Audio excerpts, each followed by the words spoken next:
Evet, Milano'ya indim. Yarım yamalak uykuyla. Herhalde bir 3 saat falan uyudum total. 3 saat bile değil. 1 saat falan. Güzel ama. Şu an kahvaltı yapmaya gidiyorum. Bakalım.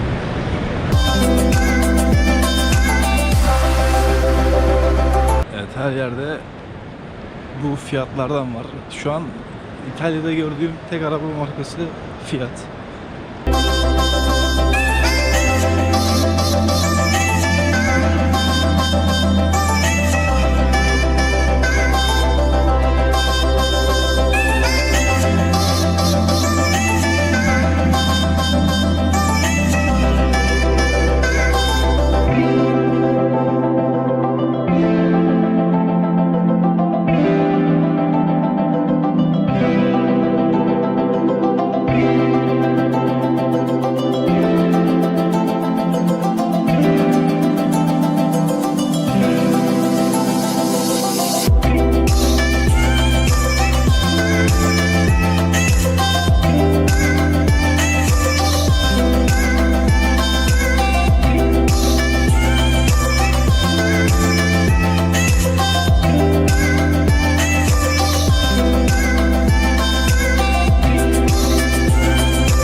Buralar çok güzel. Her binanın videosunu çekesim geliyor gerçekten. Evet, şu anda hosteldeyim. Dün bayılmışım geldikten sonra. Ama güzeldi. Şimdi dışarı çıkıyorum tekrardan. Bir yemek yemeye, keşfetmeye. Hostelde böyle gözüküyor bu arada.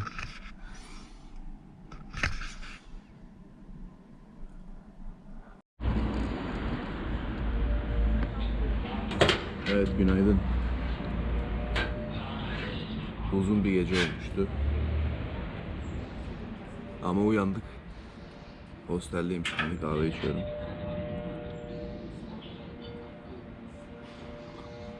Olay şu. Ben dün tren bileti aldım.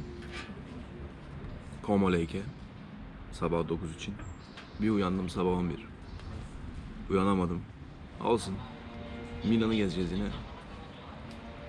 Como'da zaten ne göreceğim ki, başka bir şey göremezdim. Göl işte. Bakalım nasıl olacak bugün. Daha fazla yemek yemem lazım galiba. Öyle hissediyorum. Ama size bir şey diyeyim mi?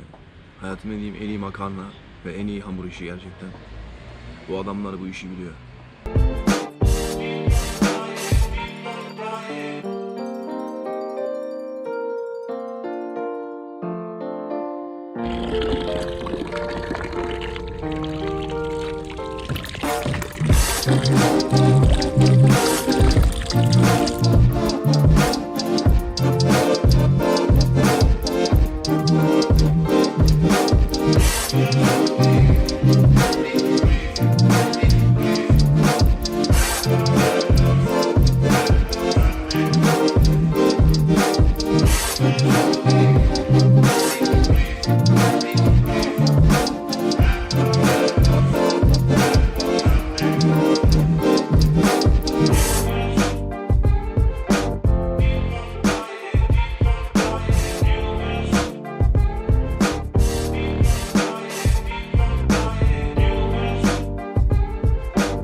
always look out.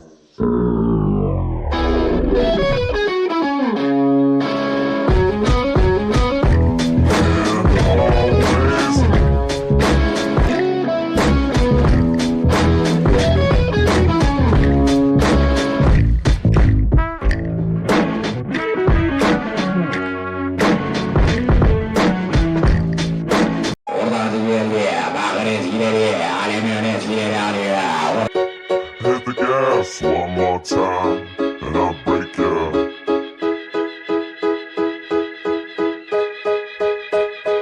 When you hit the gas one more time, I'll break you.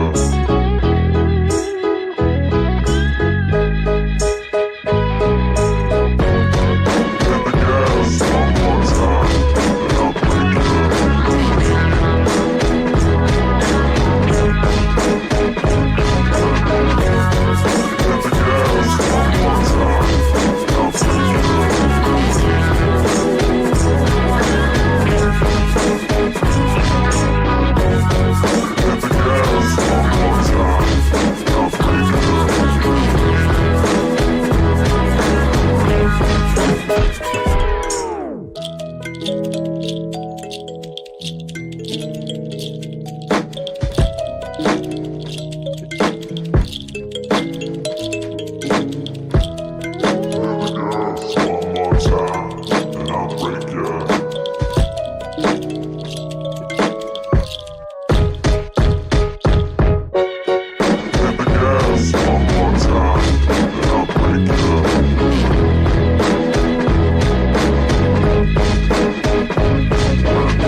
Bergama'ya gidiyorum ama GoPro'nun şarjı yok.